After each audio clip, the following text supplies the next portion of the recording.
മതി. അതിനുള്ള വേണ്ട സാധനങ്ങൾ അമ്മൂമ്മ പറയും. എന്താ അമ്മൂമ്മ വേണ്ടത്? ചെറിയ ഉള്ളി എത്ര? ഒരു 10 ചെറിയ ഉള്ളി. 10 ചെറിയ ഉള്ളി. അത് കഴിഞ്ഞ് മുളക് പൊടി. എരിവനുസരിച്ചാണ് മുളക് പൊടി. തേങ്ങയുടെ അളവനുസരിച്ച് നമുക്ക് അരമുറി തേങ്ങയ്ക്കാണ് നമ്മളെല്ലാം ചെയ്യുക. ചെറിയൊരു അരമുറി തേങ്ങ അതാണ് നമ്മൾ ചെയ്യാൻ പോകുന്നത്. പിന്നെ നമുക്ക് മാങ്ങ ഇല്ല, മാങ്ങയുടെ സീസൺ അല്ലല്ലോ. അതായത് നമ്മൾ നേരത്തെ ഇട്ട് വെച്ചിരിക്കുന്ന മാങ്ങയുടെ അച്ചാറാണ് എടുക്കുന്നത്. അതിൻ്റെ ചാറൊന്നും എടുക്കുന്നില്ല, മാങ്ങയുടെ അച്ചാറ് നല്ല പുളി. അതുകാര്യം അച്ചാറ് കൂട്ടാൻ പറ്റില്ല. അപ്പം ഞങ്ങൾ ചമ്മന്തി അരച്ചാണ് തീർക്കുന്നത്.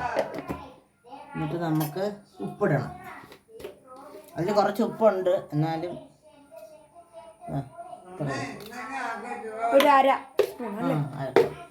ആവശ്യത്തിൽ ഉപ്പ്.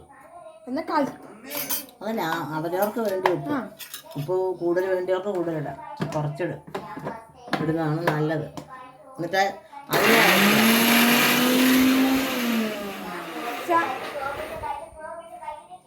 ചമ്മന്തി കഴിച്ചിട്ട് പോയാൽ മതി.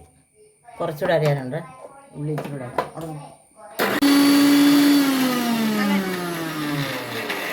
ഇപ്പൊ ഇതാ നല്ലപോലെ അരഞ്ഞു വന്നിട്ടുണ്ട്. ഉള്ളിയും മാങ്ങായും ഉപ്പും മുളകും നല്ലപോലെ അരഞ്ഞു വന്നിട്ടുണ്ട്.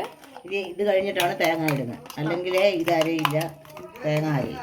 അപ്പോൾ അത്യാവശ്യം അരിഞ്ഞാൽ മതി, ബാക്കി അതിൻ്റെ മുളകിൻ്റെ കൂടെ അരിഞ്ഞാൽ അല്ല തേങ്ങ അരമുറി ഉപ്പ് എടുക്കുന്നു.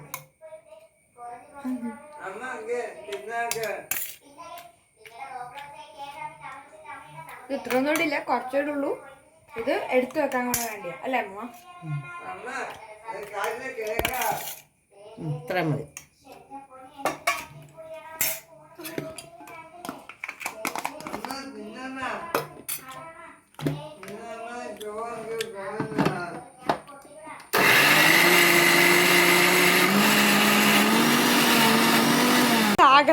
സാഗർ മാമൻ നല്ല ഒരു പാട്ട് തന്നതിന് നമുക്ക് നന്ദി പറയാം സാഗറിനോട്.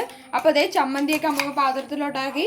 അപ്പോൾ എല്ലാവരും ഈ ചമ്മന്തി ട്രൈ ചെയ്ത് നോക്കുക. പിന്നെ അമ്മമ്മ പറഞ്ഞു ഭയങ്കരമായിട്ട് ആരും അരയ്ക്കരുത് ചമ്മന്തി.